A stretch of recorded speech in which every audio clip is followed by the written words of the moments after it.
es cierto que hay pruebas contundentes, hay pruebas físicas de antiguas aeronaves, por decirlo de una manera más correcta, de aeronaves en la antigüedad. ¿Por qué digo esto? Se dice que la cultura egipcia fabricaba todo a escala, a un modelo escala de maqueta, antes de fabricarlo de forma real. Y todo lo dejaban plasmado en maquetas a una escala más pequeña, ¿no? De todo lo que habrían construido. Se fue demostrando con el paso de los años y desenterrando un poco todas las antigüedades en Egipto. Y si nos vamos al Museo del Cairo, hay un pequeño modelo de madera que está tallado y es muy fácil ver lo que representa. Representa unas alas, tiene una deriva en la cola, esa misma cola, y tiene, digamos que, un cuerpo lo bastante sólido como para que sea un fuselaje, ¿no? Esto mide aproximadamente unos 15 centímetros y la envergadura que tiene de punta a punta de las alas son 18 centímetros aproximadamente. Está hecho con una madera que se llamaba o se llama madera de sicómoro. Es una madera que es ultra ligera, sería ideal para construir algo que tuviera que volar. Y incluso se ha probado a realizar una réplica exacta, prácticamente con el mismo modelo de madera y tipo y a la misma escala, para no perjudicar el original, por supuesto, y se ha intentado lanzar al aire y ha volado. Es decir, eso volaba. No sabemos cómo lo habrían averiguado o cómo lo habrían estudiado, pero sí sabían, digamos, que controlar un poco lo que es la idea de la sustentación, ¿no? Está precisamente en el Museo de Antigüedades del Cairo y tiene una fecha del año 200 antes de Cristo, por las pruebas del carbono 14 que se le han hecho, ¿no? Es curioso porque ya en el año 1898, que es exactamente 5 años antes de que los hermanos Wright echaran a volar a su primer tipo de avión, ¿no? Aquel Flyer 1, pues en el año 1898 ya se encuentra este tipo de pequeño aeroplano en Egipto en una tumba de la ciudad egipcia que se llama Saqqara, en una tumba de Saqqara. Pero, claro, por aquel entonces nadie interpreta que eso sea un modelo volador, porque la mente de la época no estaba acostumbrada todavía a lo que eran las aeronaves, ¿no? Vistas en el cielo. ¿Qué ocurre? Que eso se almacena, eso se mete en una caja, se almacena se almacena durante muchísimos años y ya en el año 1969, o sea, no pasan 100 años de milagro hasta que se vuelve a sacar de la caja, pero poco más, lo redescubre un doctor que se llama Khalil Mesía y, claro, él lo primero que ve es una semejanza asombrosa con un avión moderno, ¿no?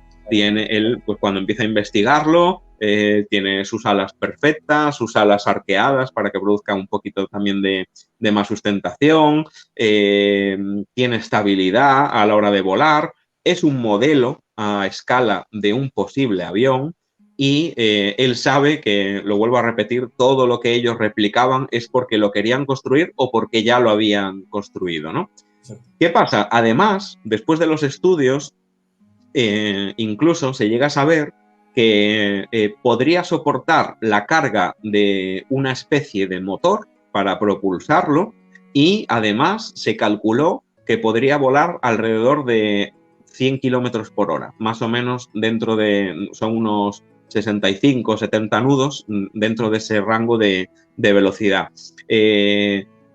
Las alas al final se invierten, se llama ala reverseidral, y para que os hagáis una idea, pues es lo más similar a lo que podríamos decir hoy las alas del Concorde, ese avión supersónico que estuvo volando durante mucho tiempo, ¿no? Al final, ¿qué se concluye? Que podría ser un planeador motorizado con algún tipo de máquina que le diera potencia y se descubren posteriormente una docena de planeadores similares a este tipo cuando se empieza a rebuscar más cajas abandonadas en el Museo del Cairo, ¿no? De hecho, creo que del icónico, del artefacto este, se hicieron hasta pruebas en un túnel de viento, ¿verdad? Sí, de hecho, fíjate si lo podemos, el propio, para que nos suene a lo más conocido, el propio Canal de Historia, Sí. un equipo de Canal de Historia, llevó estos modelos a lo que dices tú, a un laboratorio aeronáutico, lo metieron en un túnel de viento, cualquiera puede ver el experimento en YouTube, y comprobaron que volaba y crearon un modelo a escala, un poquito más grande, y lo hicieron volar. Y realmente con las mismas medidas, características, etcétera, hicieron que ese modelo volara en la realidad. Es un vídeo totalmente real, de una fuente totalmente fiable. No vemos ningún tipo de fake en los vídeos o en los programas de Canal Historia, ¿no? Y luego lo que también se encontró en el templo de Ábidos en Egipto, es un templo que está a orillas del río Nilo, aproximadamente pues a unas 100 millas de Luxor. Se encontraron una serie de grabados, que estos han sido muy polémicos, corresponden más o menos alrededor del año 3150 antes de Cristo, y corresponden al reinado o a la época del faraón Seti I. Se dice que podrían ser pues grabados que asemejan a aeronaves modernas. Ha habido mucha controversia porque en varios de ellos se ve claramente cómo aparece un helicóptero de combate. Y claramente aparece un yate, pues un megayate, ¿no? De estos de la actualidad que podemos ver, pues ahí anclado en la bahía de Mónaco, ¿no? Por poner también, ¿no? Si no me equivoco. Un ejemplo. Hay muchos objetos y muchos vehículos que se asemejan con la actualidad. La explicación que se le dio es que, primero, que las fotografías habían sido alteradas digitalmente para componer estos dibujos, y que luego podrían ser grabados que en la antigüedad se dibujaron originales y encima, posteriormente, alguien de la época, de los faraones, volvió a grabar encima, con tan mala suerte, entre comillas, que nos dejó hace 3000 años el dibujo de un Apache, ¿no? En toda regla, un helicóptero de combate de las fuerzas americanas, ¿no? Técnicamente, a estas tallas se les denomina palimpsestos extraños, ¿no? Según el argot un poco de los expertos. ¿Y en qué consiste? Que son tallas superpuestas. Se dibuja una y luego se plasma otra encima, y otra encima. Puede llevar 2 y 3 tallas incluso, una encima de otra. Y al final, pues, tenemos ese tipo de representaciones que, claro, han sembrado tantas dudas que ya no sabemos hoy en día si esto es real o no. Lo que sí pasa se sabe. Que vas allí y es que están. Y no se ven signos de superposiciones. Exactamente. Están y existen. También tenemos pruebas de que el faraón Ramsés hizo modificaciones en aquel templo, en el templo de Ábidos, después de Seti I. Y